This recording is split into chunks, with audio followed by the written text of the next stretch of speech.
آج جب میں چھت پر ٹہلنے کے لیے گئی تو میں نے سوچا کہ کیوں نہیں استغفار کی فضیلت آپ لوگوں کو بتاؤں کہ استغفار کی کیا کیا فضیلت ہے، اور ہم اتنے نادان ہیں کہ اتنے برکت والی چیزیں اللہ پاک نے جو ہمیں دی ہیں اسے ہم استعمال میں نہیں لاتے ہیں، اسے ہم اپنی دعا کا ذریعہ نہیں بناتے ہیں۔ جاب یا پھر کسی بھی چیز کی پریشانی ہو، اسٹڈی، اور ہم چاہتے ہیں کہ وہ بآسانی ہو جائے، اور وہ ہوتی کیوں نہیں ہے؟ کیونکہ ہم استغفار نہیں کرتے ہیں۔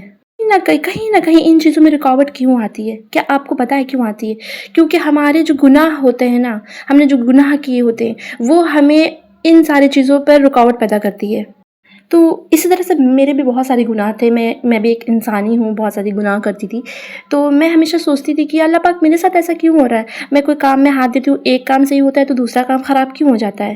کبھی فلاں چیز میں ہاتھ دیتی تھی، کبھی وہ بھی خراب ہو جاتا، کبھی یہ نہیں ہوتا، کبھی وہ نہیں ہوتا۔ تب مجھے یہ احساس ہوا نا کہ میں استغفار نہیں کرتی ہوں۔ کیونکہ ہم روزمرہ کی زندگی میں بہت ساری غلطیاں کرتے ہیں، اور ہم یہ سوچتے ہیں کہ ہمارا جو دوسرا کام ہم کرنا چاہ رہے ہیں وہ پورا ہو جائے۔ کیسے پورا ہوگا؟ ہم نے استغفار تو کیا نہیں، ہمیں اللہ سے معافی مانگی نہیں۔ بہت سارے ایسے گناہ ہوتے ہیں جو ہم جانتے ہیں ہم نے گناہ کری، اور بہت ساری چیزیں ایسی بھی ہوتی ہیں جو ہم جانتے ہی نہیں کہ ہم نے گناہ کری ہے۔ تو ان ساری چیزوں کا ازالہ کیسے بھرا جائے؟ ہمیں استغفار کرنا پڑے گا۔ میں نا پہلے استغفار نہیں کیا کرتی تھی، لیکن میں نے نا ابھی اپنی روٹین میں کیا شامل کیا ہے، میں مارننگ اٹھتی ہوں اور جیسے ہی کچن میں جاتی ہوں اور اپنے گھر کے کام سٹارٹ کرتی ہوں تو میں کیا کرتی ہوں، استغفار پڑھنے لگتی ہوں۔ تو وہ جو کام ہیں نا، میری رکاوٹیں جس پہ رکی ہوئی تھی وہ پوری طریقے سے ہونا سٹارٹ ہو گئی ہیں۔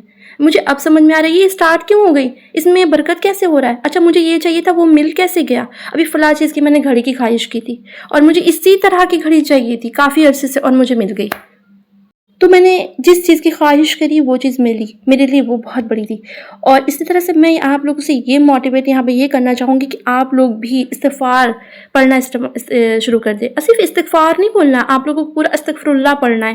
3 دن میں آپ کو چیلنج کرتی ہوں، 3 دن یہ کریے، اور اس کے بعد آپ کی زندگی میں جو تبدیلیاں آئیں گی وہ مجھے کمنٹ میں کر کے بتائیے۔ اور ایسا نہیں ہے کہ 1000 پڑھ لیا، 2000 پڑھ لیا، بس جب فارغ بیٹھے ہو پڑھ لیا، جب فلاں جگہ ہو پڑھ لیا۔ اس طرح سے مائنڈ میں نہیں بھٹکے گا، آپ کا اسٹریس بھی دور ہوگا، اور بہت ساری جو پریشانیاں ہیں وہ بھی ہلکے لگنے لگیں گی۔ اچھا میں یہاں پر یہ بھی کہنا چاہوں گی کہ جن لوگوں سے بہت زیادہ گناہ ہو جاتا ہے نا، اور وہ سوچتے ہیں کہ ہماری معافی اور تلافی کیسے ہو، تو ان کی معافی اور تلافی صرف اور صرف یہ استغفار کے ذریعہ ہو سکتی ہے۔ بہت سے بہت بڑا، چٹانوں کے جتنا بڑا بھی گناہ اللہ پاک جو ہے وہ معاف کر دیتے۔